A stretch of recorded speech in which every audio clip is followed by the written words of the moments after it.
ఈ బిజినెస్ ఏదైనా మీ ఊర్లో ప్రమోషన్ చేయాలంటే అది సుమన్ టీవీతోనే సాధ్యం. ఇప్పుడే సంప్రదించండి.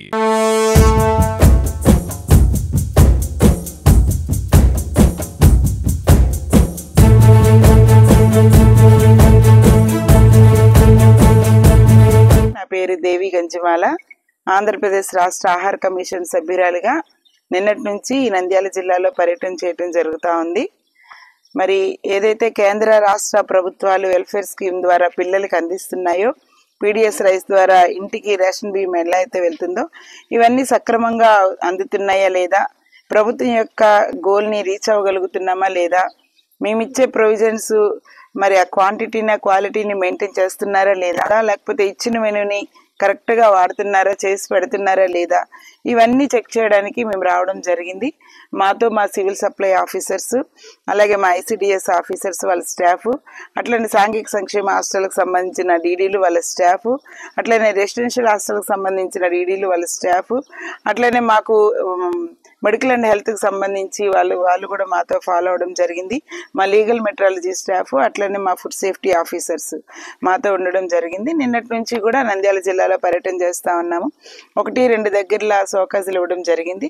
ఒక స్కూల్లో పిల్లలకి రాగి జావ చాలా తక్కువ క్వాంటిటీ చేయడమే కాకుండా ఆ వంట వాళ్ళు పిల్లలకి మధ్యాహ్నం లంచ్ బ్రేక్, టాయిలెట్ బ్రేక్లో 11కి రాగి జావ ఇవ్వాల్సిన టైంలో మరి వాళ్ళే ఓన్గా చిన్న షాప్ లాగా పెట్టి అన్ని అమ్మడం జరుగుతూ ఉంది. లోపల ఆ హెచ్ఎం గారికి సోకాజ్ ఇవ్వడం జరిగింది.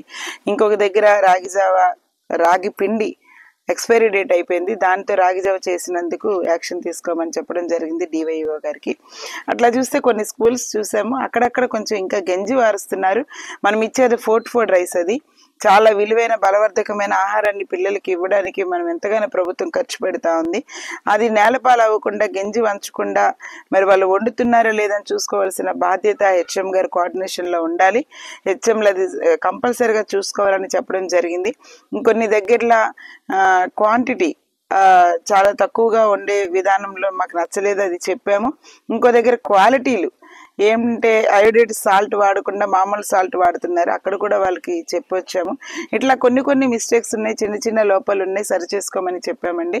అలాగే అంగన్వాడీ కేంద్రాల్లో కూడా మనం ఇంటికి ఇచ్చే టీహెచ్ఆర్ అది ప్రాపర్గా అందుతుందా లేదా అని చెక్ చేయడం జరిగింది. పిల్లలు కూడా, ప్రీ స్కూల్ పిల్లలు కూడా బాగా తింటున్నారు. ఇలాంటి హాస్టల్స్లో మనం ఇచ్చే ప్రొవిజన్స్ ఈ సప్లయర్స్ ఏం చేస్తారంటే హై క్వాలిటీకి బిల్ చేసుకుంటారు, లో క్వాలిటీవి హాస్టల్స్కి ఇచ్చేస్తారు. ఆ ప్రొవిజన్స్ విషయంలో రాజీ పడకుండా వెనక్కి ఇచ్చేయమని, వచ్చిన ప్రొవిజన్స్ని మరి పాడవకుండా చక్కగా భద్రపరచుకోమని, పిల్లల క్వాంటిటీ విషయంలో రాజీ పడకుండా పెట్టాలని, మెనూ డివేట్ అవ్వకుండా వాళ్ళకి పెట్టాలని, వాళ్ళు పొద్దున్న లేచినప్పుడు ఇచ్చిన పాల దగ్గర నుంచి రాత్రి పడుకోబోయే ముందు ఇచ్చే పండు వరకు కూడా ఏది కూడా సైడ్ వెళ్ళకుండా అన్ని పిల్లలకి అందాలని చెప్పి మేము చెప్పడం జరిగింది. ఓవరాల్గా నంద్యాల జిల్లాకు వచ్చేసరికి నాకు చాలా నచ్చింది. ఒక్కొక్క దగ్గర చిన్న చితిక లోపాలు ఉండొచ్చు, అవి మరలా దానికి సంబంధించిన అధికారులకి ఆదేశాలు ఇవ్వడం జరిగింది. వాళ్ళు మీటింగ్లు కండక్ట్ చేసి మరి ఏదైతే సబ్జెక్టు ఎవరికైతే తెలీదో వాళ్ళకి తెలియచేయమని చెప్పడం జరిగింది. మన MLS పాయింట్స్, ఎఫ్బి షాపుల ద్వారా రేషన్ ఇవ్వడం, ఇదంతా కూడా మంచిగా జరుగుతూ ఉంది.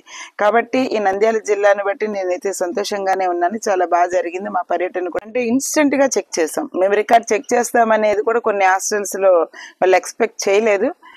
సిబి ఎంత ఉంది, వాళ్ళు క్లోజ్డ్ బ్యాలెన్స్, ఈ రోజు వాడిన కందిపప్పు వాడిన తర్వాత రికార్డ్ చేస్తారు, ఇంకా మిగిలింది ఎంత ఉంది అని చెక్ చేసినప్పుడు ఒక దగ్గర 73 కేజీలు ఉంది. మేము వెంటనే వేయింగ్ మిషన్ మీద పెట్టినప్పుడు కరెక్ట్గా 73 కేజీల 120 గ్రాములు ఉంది.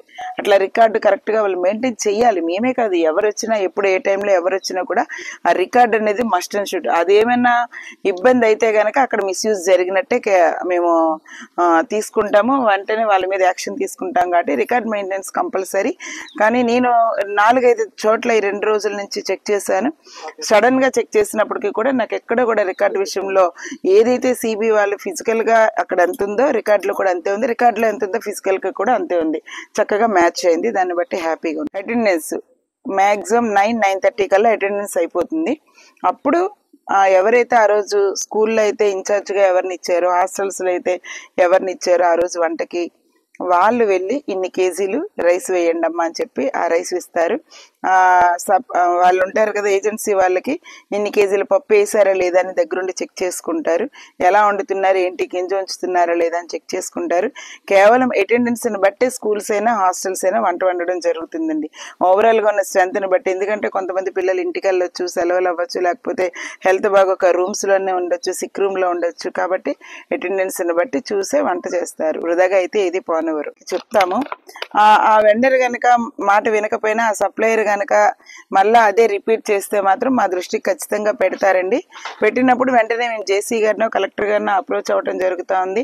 కొన్ని దగ్గరలో అయితే మేము ఆ సప్లయర్కి ఆ కాంట్రాక్ట్ క్యాన్సిల్ చేసిన సందర్భాలు కూడా ఉన్నాయి. ప్రస్తుతానికి నంద్యాల జిల్లాలో నిన్న ఒకరికి ఫోన్ చేసి మాట్లాడాం, మార్నింగ్ కూడా చిక్కీల విషయంలో ఒకరితో మాట్లాడాం. అలాగే ఈ సరుకుల విషయంలో మెయిన్ ఏంటంటే ఎవరైతే స్టోర్ ఇన్ఛార్జ్గా ఉండి సరుకులు రిసీవ్ చేసుకుంటున్నారో, ఎవరైతే స్టోర్ ఇన్ఛార్జ్గా ఉండి రోజు వాడడానికి ఆ ఇంగ్రీడియంట్స్ బయటకి ఇస్తున్నారో వాళ్ళు చూసుకొని ఆ క్వాలిటీ ఎలా ఉందో చూసుకొని అతన్ని క్వశ్చన్ చేయాలి. అది రిపీట్ అవ్వకుండా ఒకసారి వార్నింగ్ ఇవ్వాలి. వాళ్ళ మాట వినకపోతే వాళ్ళ పై అధికారులకు తెలియచేయాలి. వాళ్ళ మాట కూడా వినకపోతే కనుక కంపల్సరీగా యాక్షన్ ఉంటుంది. వాళ్ళ యొక్క టెండర్ని మేము క్యాన్సిల్ చేయడం జరుగుతుంది. సప్లై ఆఫీసర్స్ అందరికీ, అలాగే మా ఫుడ్ సేఫ్టీ ఆఫీసర్స్కి, మా లీగల్ మెట్రాలజీ ఆఫీసర్స్కి, అలాగే ఐసిడిఎస్ అధికారులకు, హాస్టల్కి సంబంధించిన అధికారులందరికీ, ఎడ్యుకేషన్ డిపార్ట్మెంట్ వారందరికీ కూడా నా హృదయపూర్వక కృతజ్ఞతలు. తరలి వచ్చిన ప్రింట్ మీడియా, ఎలక్ట్రానిక్ మీడియా వారికి కూడా నా ధన్యవాదాలు తెలియజేస్తాను.